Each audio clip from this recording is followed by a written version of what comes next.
Clinical psychologist Dr. Kelli Rugless joins us now. She's the chief clinical officer at Project HEAL, which is an eating disorder nonprofit. Dr. Rugless, good to have you with us. So one of the things that really stuck out from Savannah's report for me was that until 2020, a person had to miss 3 periods to even be diagnosed with anorexia. Clearly, that focuses on girls.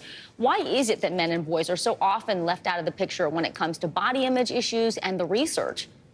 Well, again, I think it has a lot to do with exactly what you said, which is the diagnostic criteria in general for a very long time really only kept women in mind and really focused on this idea of thinness as being a main driver for eating disorders. But what we know now is that it really has more to do with beauty standards and those being unrealistic, whatever those might be. So male beauty standards aren't always surrounded by thinness. Oftentimes they're more about bulk and muscularity, and so that changes the picture.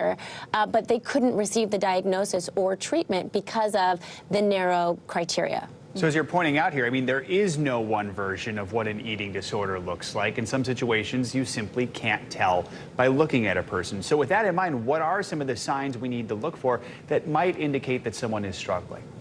Absolutely. So some of the warning signs, particularly in boys, that you want to look for are a preoccupation with muscularity or muscle tone. Again, we're used to thinking about thinness, but with boys, that's not always the beauty standard. Being larger might be the beauty standard.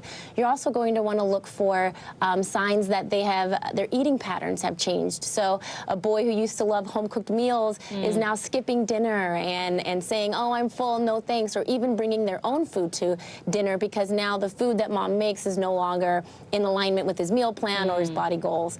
Another warning sign might be a change in his social life, right? So he might skip out on birthdays and other events that he would usually never miss because he knows that food is going to be served there that he can't eat. And so rather than be awkward and not eat, he'll choose not to go at all. So the social circle gets smaller. Another major one is a change in exercise. And that can usually mean an intensity increase of exercise or a length of exercise increasing. And that might happen gradually over a few weeks, or it could happen right after a large meal because now there's this thought that you have to burn off that meal that you just ate. And then lastly, a really important one is temperament changes.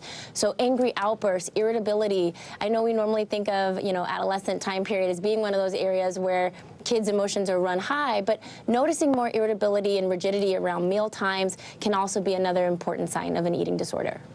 Great signs to look for. Dr. Kelli Rugless, thanks so much for joining the discussion with us. Experts say fear could be the biggest thing holding you back from a new relationship.